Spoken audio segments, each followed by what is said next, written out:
Hague Inter-Country Adoption Convention. The Hague Convention on 1993 on protection of children and cooperation in respect of inter-country adoption. The inter-country adoption is a relatively recent phenomenon. It expanded slowly after the World War II until 1970s when the number increased considerably. By the 1980s, it was considered that this phenomenon was creating a serious and complex human and legal problems, and the absence of existing domestic and international legal instruments indicated the need for a multilateral approach. It was in this context the Hague Convention of 1993 on protection of children and cooperation in respect of inter-country adoptions, or 1993 Hague Convention was adopted to establish the safeguards which ensure that the inter-country adoptions take place in the best interest of the child and with respect for a children's fundamental rights. The convention recognizes that growing up in a family is of a primary importance and is essential for the happiness and healthy development of the child. It also recognizes that inter-country adoption may offer the advantage of a permanent family to a child for whom a suitable family cannot be found in his or her country of origin. By setting out clear procedures and prohibiting the improper financial gain, the convention provides greater security, predictability, and transparency of all the parties to the adoption, including prospective adoptive parents. The convention also establishes a system of cooperation between the authorities in the countries of origin and receiving countries, designed to ensure that inter-country adoption takes place under the conditions which help to guarantee the best adoption practices and elimination of abuses. 1993 Hague Convention gives effect to Article 21 of the UN Convention on Rights of the Child (UNCRC) by adding a substantive safeguards and procedures to the broad principles and norms laid out in the Convention on the Rights of a Child. The 1993 Convention establishes the minimum standards but does not intend to serve as a uniform law of adoption. While making the rights and interests of the child the paramount, it also respects and protects the rights of the families of origin and adoptive families. The convention makes clear that receiving states and the states of origin must share the burdens and benefits of regulating the inter-country adoption. It sets out clearly which functions within the adoption process are to be performed by each state. The principal features of the convention are: the first one is the best interest of the child are paramount. So what does the best interest of the child mean? The convention contains certain rules to ensure that adoptions takes place in the best interest of the child and with respect for his or her fundamental rights. For example, states must consider national solutions first, that is, implement the principle of subsidiarity, ensure the child is adoptable, preserve the information about the child and his or her parents, evaluate thoroughly the prospective adoptive parents, match the child with a suitable family, impose additional safeguards where needed. The fundamental principle of child's best interest should guide the development of an integrated national child care and protection system. If inter-country adoption is needed as a part of such a national child care system, it must be ethical and child-centered. So here comes the subsidiarity principle. So what is meant by the subsidiarity principle? Subsidiarity in the convention means that contracting states recognize that a child should be raised by his or her birth family or extended family whenever possible. If that is not possible or practicable, other forms of permanent care in the state of origin should be considered.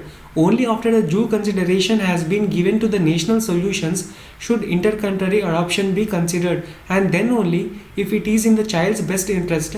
As a general rule, institutional care should be considered as a last resort of a child in the need of a family. So, safeguards to protect children from abduction, sale and trafficking. States should establish safeguards to prevent abduction, sale and trafficking in children for adoption by protecting the birth families from exploitation and undue pressure, ensuring only children in the need of a family are adoptable and adopted, preventing improper financial gain and corruption, regulating agencies and individuals involved in the adoptions by accrediting them in accordance with the convention standards, cooperation between the states and within the states. The convention envisages a system in which all the contracting parties together work together to ensure the protection of the children. Cooperation between the contracting parties is essential to ensure that the effectiveness of the safeguards are put in place.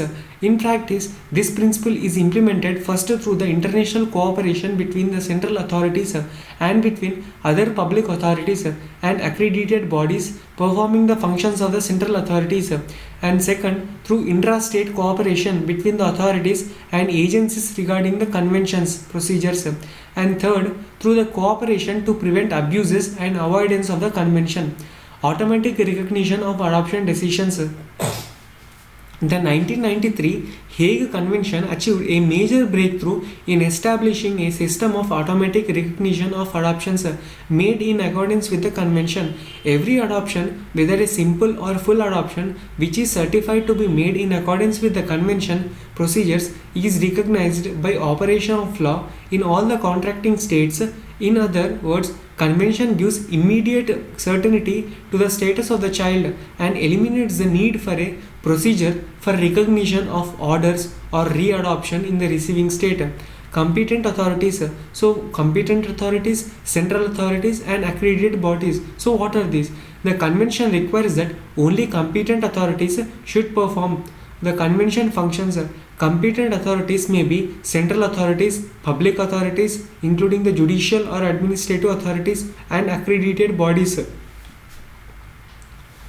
The convention provides for a system of central authorities in all the contracting states and imposes certain general obligations on them, such as cooperation with one another through the exchange of general information concerning the inter-country adoption, the elimination of any obstacles to the application of the convention, Article 7, Clause 2, and a responsibility to deter all the practices contrary to the objects of the convention. Central authorities also have specific obligations under Chapter 4 in respect of the individual adoptions.